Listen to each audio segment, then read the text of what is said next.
Hello students, hope you are all right. So once again, welcome back to my English class. So today we are going to start LP3 irony in a poem and you will be able to identify the types of irony in a poem. आप एक poem में कितने types की irony होती है उसको identify कर पाएंगे. So today we will be examining the poem The Man He Killed by Thomas Hardy. This poem is a monologue which is a long talk by a single speaker. Monologue होता है इसमें एक ही speaker बात करता है. So take out your Exceed content book at page number 65, The Man He Killed. We will read this poem today. So first stanza, had he and I but met by some old ancient inn, we should have set us down to wet right many a nipperkin. सो निपरकिन का meaning यहाँ पे दिया हुआ है unit of measurement.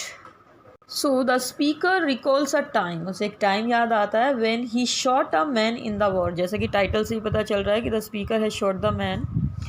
The speaker recalls a time when he shot a man in the war and he realizes that if he had met at a bar instead of on the battle field they could have had a grand old time. अगर वो battle field की जगह कहीं और मिले होते तो उन्होंने काफ़ी अच्छा टाइम स्पेंड किया होता. The speaker then goes to describe how he killed the guy and tries to explain why. Wet का मीनिंग यहाँ पे दिया हुआ है to drink a beverage.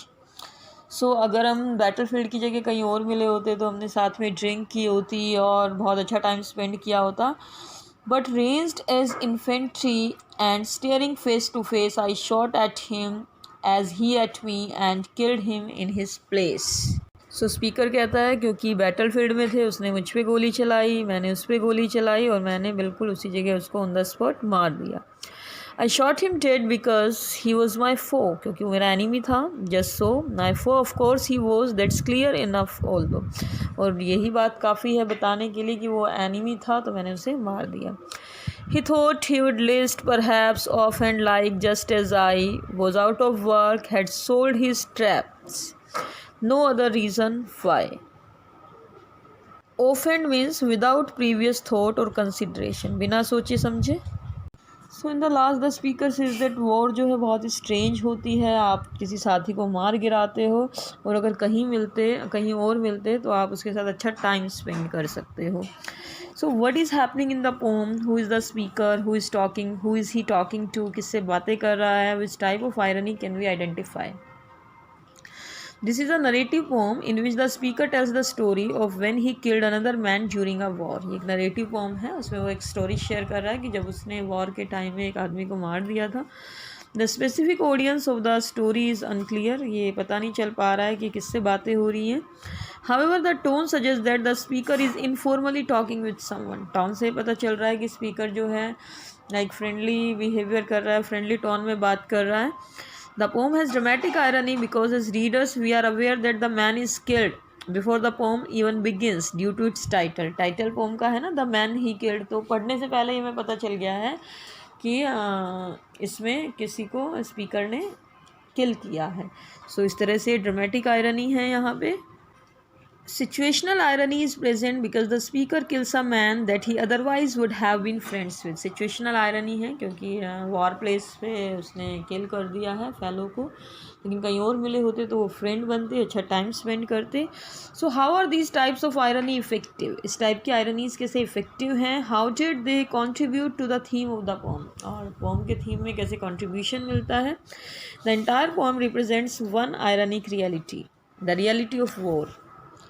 How senseless some people feel it is because they are forced to kill other people. कि लोग कैसा feel करते हैं कि उनकी कोई पर्सनल कुछ एनिमिटी नहीं होती है, लेकिन अगर वो वॉर प्लेस पे हैं तो उन्हें उनकी ड्यूटी है ये किल करना पड़ेगा. So the irony presented helps the reader to understand a little more about the mental anguish a soldier might go through when having to kill another person. ऐसा बताया गया है कि किस तरह से एक सोल्जर के माइंड में क्या मेंटल प्रेशर होता होगा जब वॉर प्लेस पे उसे किल करना पड़ता है. It helps the reader to think about war from their perspective. Reader जो हैं अपने परस्पेक्टिव्स के जरिए वॉर के बारे में सोच सकते हैं. What is the theme of the pome, इस पोम का थीम क्या है, and how it is ironic, और ये आयरनिक कैसे है. Was the speaker wrong in killing the man, क्या वो गलत था किलिंग करने में. You have identified various themes from the poem including war is wrong, war is personal and survivor's guilt. कि जो बच जाता है उसे गिल्ट फील होता है कि मैंने इसको मार दिया है. So some of us feel that the war overall and the speaker himself is wrong in killing another person that has done nothing wrong to him, कि उसने पर्सनल तो उसके साथ कुछ बुरा नहीं किया है लेकिन फिर भी मार दिया है. So we can feel that the war overall and the speaker himself is wrong. Others feel that the speaker was just doing his job as an infantryman and the poem does not tell the full story of war. ये पूरी story तो बताई नहीं गई है इसमें कि क्यों मारा, लेकिन जो है वो अपनी ड्यूटी कर रहा है. You identified the irony of war being declared by government officials. You fought in a very personal manner by individuals. Some of us believe that the poem speaks to a survivor's guilt. कि ये हम believe कर सकते हैं कि ये poem जो भी बच गया है दूसरा मैन वो गिल्ट को एक्सप्रेस कर रहा है. And the speaker is dealing with his emotions and guilty feelings after killing a man and probably many others while himself surviving the war. So take out your worksheet at page number 47, irony in a poem. Identify the stanzas in which the man he killed that contain irony. Write them here. Stanza 1, stanza 2, stanza 3. Circle the types of irony used in the poem. इस poem में कौन सी irony use हुई है? Situational use हुई है और dramatic use हुई है. Dramatic irony, as the title tells us that the man has been killed. Situational irony, because where a situational irony is used when soldiers tell us that we have met at other places, then we could be friends, we could drink beverages. How does irony contribute to the theme of the poem? कैसे theme में contribution मिलता है? By showing readers the irony of war.